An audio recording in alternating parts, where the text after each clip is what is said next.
वार्षिक परीक्षा परिणामों में निराशाजनक प्रदर्शन देने वाले स्कूलों पर अब शिक्षा विभाग ने कार्रवाई की है।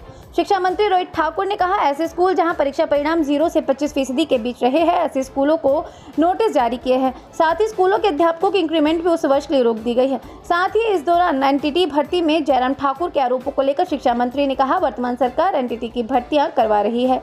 बीती सरकार में केवल इस पर बातें ही होती रही। अगर इनमें कोई त्रुटि है तो विपक्ष लिखने दे, सरकार कार्रवाई करेगी।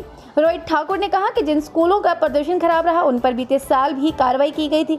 इस बार ऐसे स्कूल जहां के परीक्षा परिणाम 0 से 25% रहे हैं, उनको ये नोटिस जारी कर दिए गए हैं।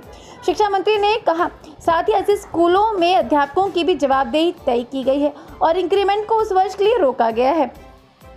वहीं एनटीटी भर्तियों को लेकर नेता प्रतिपक्ष जयराम ठाकुर की ओर से लगाए जा रहे आरोपों का जवाब देते हुए शिक्षा मंत्री ने कहा, विपक्ष से प्रशंसा की उम्मीद नहीं है। विपक्ष का काम सरकार को आगाह करना है। उन्होंने कहा कि भाजपा के समय में एनटीटी भर्तियों की बात होती रही, लेकिन 5 साल में भर्तियां नहीं हुई। लंबे समय के बाद अब वर्तमान सरकार में एनटीटी की भर्तियां हो रही हैं। हालांकि इन भर्तियों में सरकार का सीधा रोल नहीं है, सरकार का ही उपक्रम HPSEDC भर्तियां करवा रहा है। ऐसे में अगर इनमें कुछ त्रुटि है तो विपक्ष लिखित में दे, सरकार उस पर कार्रवाई पिछले वर्ष करेगी। भी हमने उसमें कार्रवाई की थी। उसमें जितने भी हमारे कंसर्निंग टीचर्स थे जहां पर रिजल्ट आपके निराशाजनक रहे हैं, विशेषकर आपका 0% से 25% के बीच, सबको नोटिस भी जारी हुए और साथ उसमें उनकी इंक्रीमेंट भी उस वर्ष की रोकी गई है। लेकिन उसको आने वाले समय में और किस तरह से मैं समझता हूँ और बेहतर कर सके, बेहतर का मतलब यही है कि किस तरह से और अच्छे तरीके से इन टीचर्स की जवाबदेही हो, उनकी मैं समझता हूँ रिस्पॉन्सिबिलिटी फिक्स की जाए। इस सोच के साथ पिछले कल हमारी मीटिंग हुई, जो हर महीने हमने विभाग के स्तर पे मीटिंग रखी है, उसमें मुख्यतः हमने इस पर काफ़ी विचार विमर्श किया है। और सोच, जैसे मैंने पहले कहा, कि अकाउंटेबिलिटी फिक्स हो और उसमें एक ये तो रहेगा जो वर्तमान में हम करते आए और ये हुआ भी शायद पिछले वर्ष फर्स्ट टाइम है। साथ ही साथ जो हेड ऑफ द इंस्टीट्यूशन होंगे उनकी भी हम इसमें रिस्पॉन्सिबिलिटी फिक्स करना चाह रहे हैं। और कई ऐसे भी मामले में देखने को आए, चलो जहाँ तो स्टाफ की अभाव है वो तो एक पक्ष मानी भी जा सकती है बात, लेकिन जहाँ पर आपका 100% स्टाफ था और रिजल्ट बहुत ही निराशाजनक रहे, तो किसी भी तरीके से उस बात को जस्टिफाई नहीं किया जा सकता। ऐसे कई उदाहरण आपको शहरी क्षेत्र में देखने को मिलेंगे जहां पर पूरा स्टाफ है लेकिन रिजल्ट आपके 0 और 25% के बीच है। और विशेषकर जो शहरी क्षेत्रों में ये हमारे, मैं समझता हूँ, आपकी प्लम पोस्टिंग मानी जाती है, जो काफी समय से इन स्कूलों में है और रिजल्ट ये आ रहे हैं, तो उनको ट्रांसफर करने का प्रपोजल भी मैंने कह दिया है नीचे पिछले कल डायरेक्टर स्कूल एजुकेशन को, कि वो प्रपोजल पुटअप करे ताकि उनका स्थानांतरण हो। और साथ ही साथ एक हमारी एडिशनल डायरेक्टर स्कूल एजुकेशन की अध्यक्षता में हमारी कमेटी बनी है, उसमें हमारे डिप्टी डायरेक्टर, 4-5 डिप्टी डायरेक्टर्स भी उसमें अपना योगदान देंगे। किस तरह से हम दोनों पक्षों को देखते हुए, जहां हमने इसमें, मैं समझता हूँ, दंडित भी करना है जहां पर आपके रिजल्ट खराब रहे, साथ ही साथ जहां पॉजिटिव रिजल्ट्स रहे हैं, वर्षों से अच्छे 100% रिजल्ट्स रहे हैं, उनको इनकरेज भी करना है। तो वो अपनी रिपोर्ट हमें शीघ्र सबमिट करेंगे और इस बात को लेकर सरकार बिल्कुल सीरियस है। हमारी क्वालिटी एजुकेशन वर्तमान सरकार की पहली प्राथमिकता है। स्कूलों की लिस्ट में आपको उपलब्ध करवा दूंगा। तो अभी मैं समझता हूँ टीचर की संख्या भी इसमें लगभग कोई 100 के आसपास तो होगी।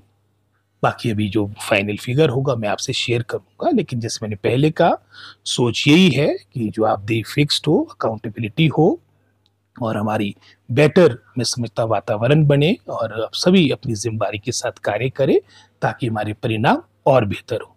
लगभग मैं समझता हूँ सारी जो डायरेक्टेड स्तर की आपकी सारी फॉर्मेलिटीज होती है ACR वगैरह की, वो उपलब्ध हो चुकी है। और ये सारी बातें अंतिम चरण में हमारा प्रयास है कि सभी, चाहे वो प्रिंसिपल्स की बात हो, हेडमास्टर्स की बात हो, हमारी विशेषकर TGT से PGT वर्षों के बाद आपकी ये प्रमोशन होनी, बीच में कोर्ट मैटर था, हमारा पूरा प्रयास है कि आगामी 2 महीने में ये सभी आपकी प्रमोशंस हो जाए।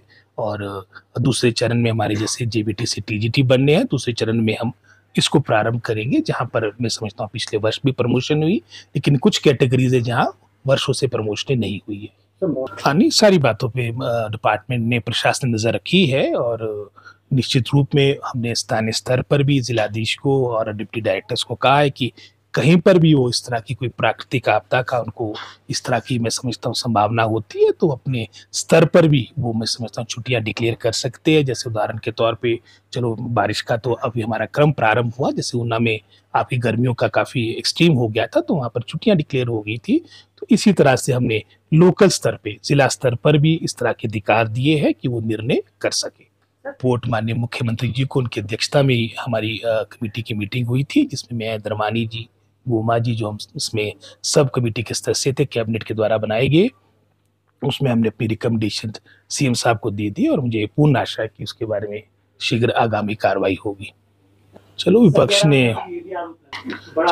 विपक्ष का काम मैं समझता हूँ सरकार को आगाह करना है, सरकार को कटाक्ष करना। हम ये तो आशा करेंगे नहीं कि वो हमारी प्रशंसा करेंगे। और कई वर्षों के बाद आपकी एनटीटी की भर्तियां प्रारंभ हो रही है। हमने भाजपा सरकार के कार्यकाल के दौरान भी देखा, पूरे 5 वर्ष ये बात होती रही कि हम एनटीटी की टीचर्स की भर्तियां प्रारंभ करेंगे, वो कर नहीं पाए, हम कर रहे हैं।